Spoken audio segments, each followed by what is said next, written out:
Hello friends, हम लाए हैं आपके लिए एक्सरसाइज 3.7 का सॉल्यूशन हमारे एमए ट्यूटोरियल चैनल पर। आते हैं पहले प्रश्न पर, जिसमें दिया है दो मित्रों की आयु का अंतर। तो पहले दोनों मित्रों की आयु लेट कर लेते हैं। दो मित्र हैं अनी और बीजू। तो माना कि अनी की आयु वर्तमान आयु x वर्ष है तथा बीजू की वर्तमान आयु y वर्ष है। अब इतना लेट करने के बाद प्रश्नानुसार इक्वेशन बनाएंगे। दोनों मित्रों की आयु 3 वर्ष का अंतर है, तो इसमें से कौन बड़ा है कौन छोटा,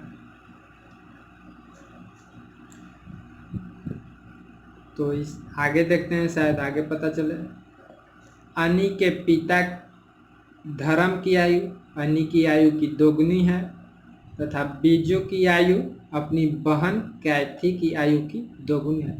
मतलब बीजू जो है अपनी बहन से दोगुना है, मतलब उसकी बहन उससे आधी छोटी है। तो यहाँ पर इस हिसाब से बोलता है कि अनी की आयु अधिक है, तो अनी की आयु ले x माइनस बीजू की आयु y, दोनों का अंतर x minus y equal to 3। ये आपका आया इक्वेशन 1। इसी तरीके से अब दूसरा इक्वेशन बनाएंगे। पुनः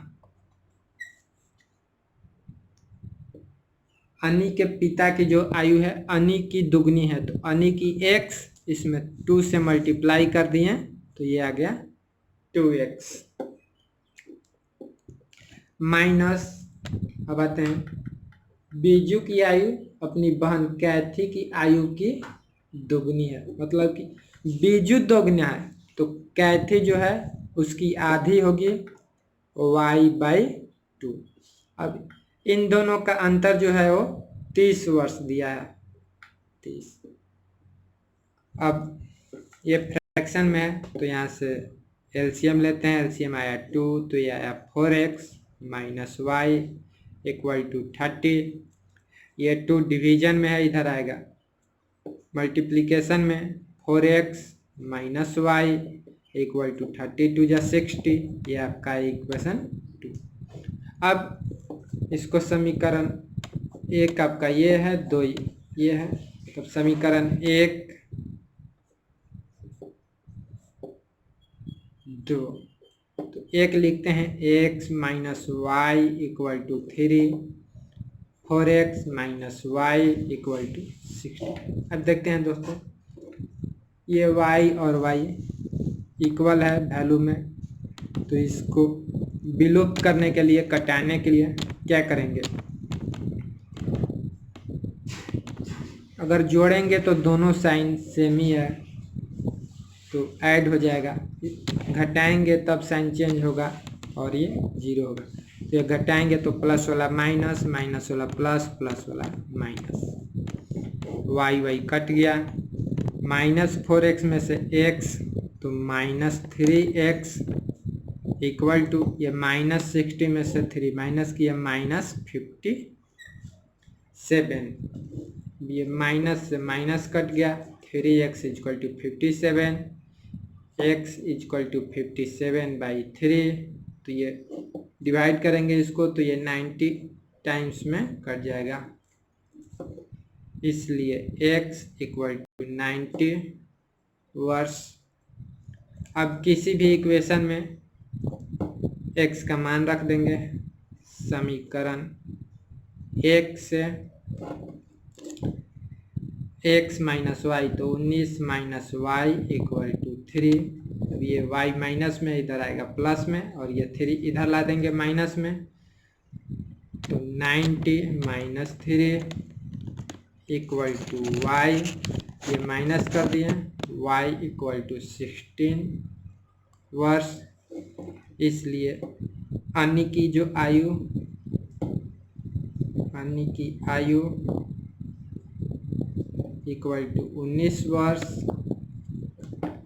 तथा बीजू की आयु इक्वल टू 16। तो इस तरीके से इसका सॉल्यूशन हमें प्राप्त हुआ। अब आते हैं अगले प्रश्न की ओर। प्रश्न 2 जिसमें दिया है कि एक मित्र दूसरे से कहता है कि यदि तुम मुझे 100 रुपये दो।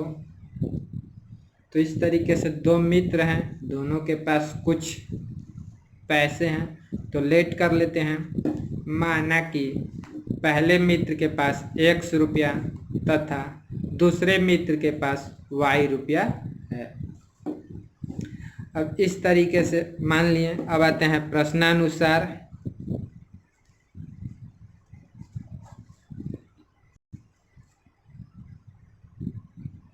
एक मित्र कहता है कि यदि तुम मुझे 100 रुपये दे दो। तो मान लेते हैं Y वाला जो है X से 100 रुपया मांगता है। तो X 100 रुपया दे देगा तो 100 रुपया कम हो जाएगा।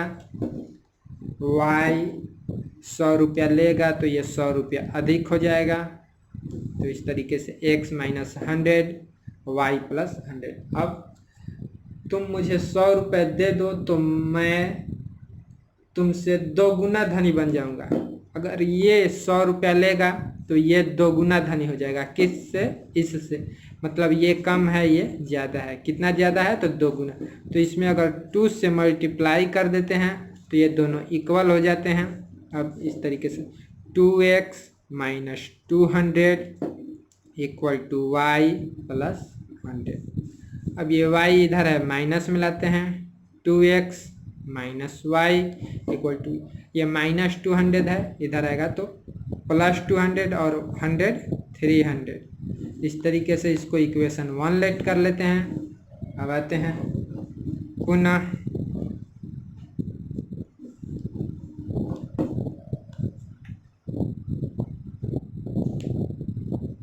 तो दूसरा उत्तर देता है। यहाँ पर जो y है x से मांगता है, तो बताता है कि अगर 100 रुपये दो तो मैं तुमसे 2 गुना हो जाएगा। तब x कहता है कि अगर तुम मुझे 10 रुपये दो। तो x जो है y से 10 रुपये मांग रहा है। तो y अगर 10 रुपये देगा तो कम होगा और x लेगा तो ज़्यादा होगा।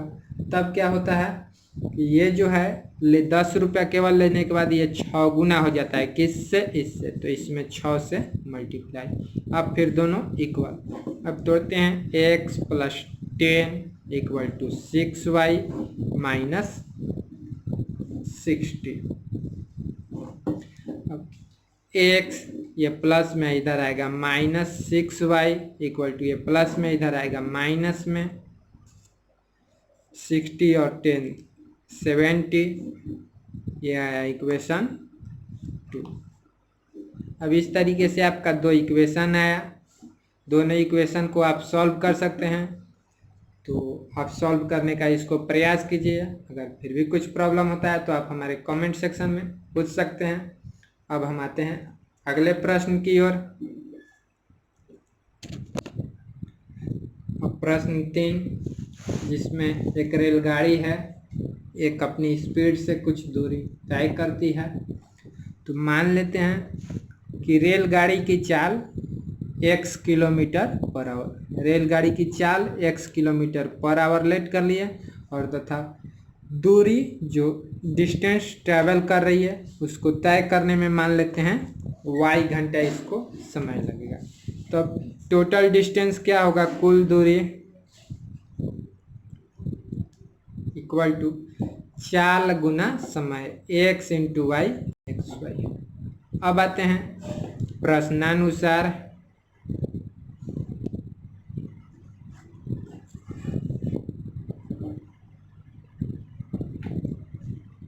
अगर रेलगाड़ी 10 किलोमीटर अधिक तेज चले तो x ये इसका स्पीड है और ये 10 अधिक तेज चले,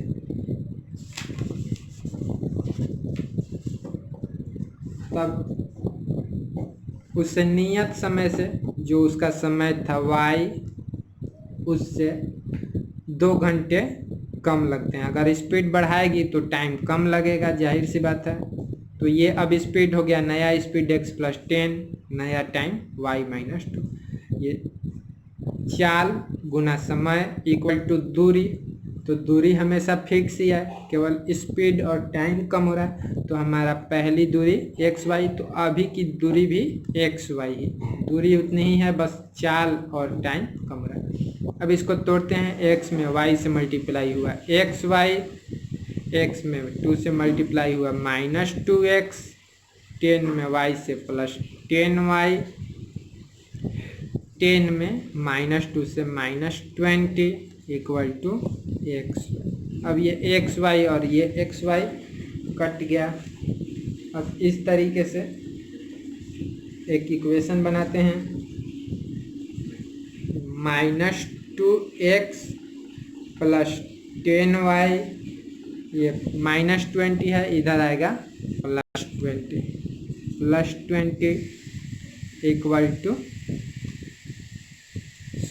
इक्वल टू इक्वल के इधर लगे +20, ये इक्वेशन 1। अब इसी तरीके से पुनः आते हैं दूसरे रिलेशन पर। अब दिया है रेलगाड़ी 10 किलोमीटर प्रति आवर धीमी चलती है, तो इसकी स्पीड x थी -10, तो ये अब स्पीड कम हो गई। स्पीड कम हो गई तो y मतलब टाइम ज़्यादा होगा, तो y में 3 घंटा अधिक लगता है। तो ये चाल इंटू समय मल्टीप्लाई होकर के कुल डिस्टेंस xy। फिर इस तरीके से उसको तोड़ेंगे, xy + 3x - 10y -30 equal to xy, ये कट गया, तो ये आया 3x - 10y, ये -30 है, इधर आएगा +30 इक्वल टू 30, ये आपका इक्वेशन 2। अब देखिए यहाँ पर एक इक्वेशन 1, इक्वेशन 2, यहाँ पर 10y है और यहाँ पर -10y है, दोनों को ऐड कर देंगे तो y वाला ख़त्म हो जाएगा, x का वैल्यू हमें फाइंड होगा। इस तरीके से x और y दोनों हमारा फाइंड हो जाएगा।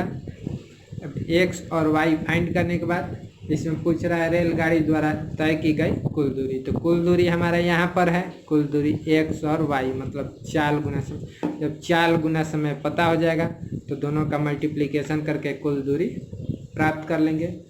तो इसके आगे आप लोग खुद से सॉल्व करने का प्रयास कीजिए। अब आते हैं अगले प्रश्न पर। अब प्रश्न 4, इसमें दिया है कि एक कक्षा के विद्यार्थियों को पंक्तियों में खड़ा करना है। तो मान लेते हैं, माना कि एक पंक्ति में विद्यार्थियों की संख्या x तथा कुल पंक्तियों की संख्या y है। अब प्रश्नानुसार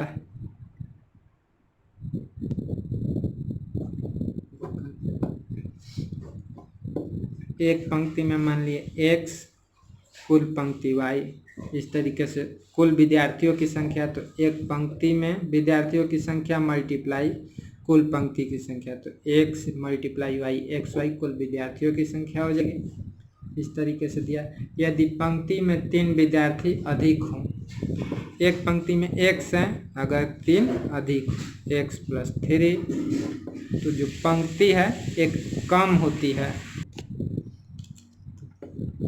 पंक्ति y थी एक कम हो गई, y - दोनों को मल्टीप्लाई करेंगे तो कुल विद्यार्थियों की संख्या तो फिक्स है xy। अब इसको तोड़ते हैं, xy - x + 3y - 3 equal to xy। अब ये xy प्लस में इधर आएगा माइनस में, तो कट के 0 हो जाएगा। तो ये आपका एक इक्वेशन आ गया -x + 3y, ये -3 है, इधर आएगा +3, ये इक्वेशन 1 लेट कर लेते हैं। उसी तरीके से पुनः दूसरा रिलेशन बनाते हैं। यदि पंक्ति में 3 विद्यार्थी कम होते हैं, x - 3 इंटू, तो पंक्तियों की संख्या 2 अधिक होती, तो y पंक्ति थी +2 इक्वल टू xy। अब x में y से मल्टीप्लाई हुआ xy + 2x - 3y -6 equal to XY, फिर ये उसी तरीके से XY 0, फिर आपका आया 2X -3Y, ये -6 है, इधर आएगा +6, ये इक्वेशन 2। अब इस तरीके से आप समीकरण 1 और 2 को तोड़ करके एक पंक्ति में विद्यार्थियों की संख्या मतलब कि X, पंक्तियों की संख्या Y फाइंड करके कुल विद्यार्थियों की संख्या XY भी फाइंड कर सकते हैं। अब आते हैं अगले प्रश्न की ओर। प्रश्न 5, जिसमें दिया है कि किसी त्रिभुज में एंगल C कोण C इक्वल टू 3 कोण B इक्वल टू 2 इंटू कोण A प्लस B, इस तरीके से एक रिलेशन दिया है। तो हमें A B C अलग अलग फाइंड करना है। तो हम जानते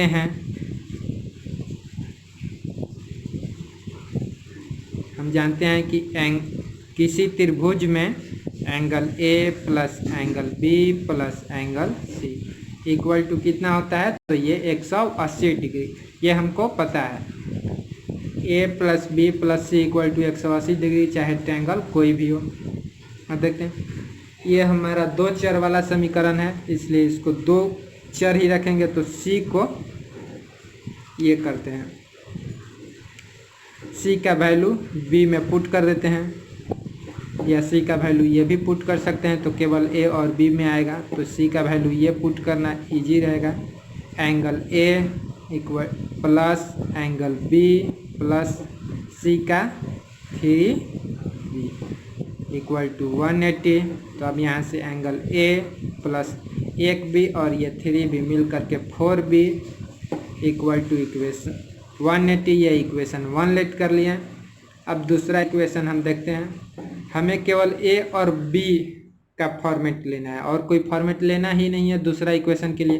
तो इसमें से C वाला टर्म को हटा देते हैं, ये लेकर के चलते हैं। चूँकि 3 angle B equal to 2 into angle A plus angle B दिया हुआ है, तो 3 angle B equal to multiply किए 2A प्लस 2B।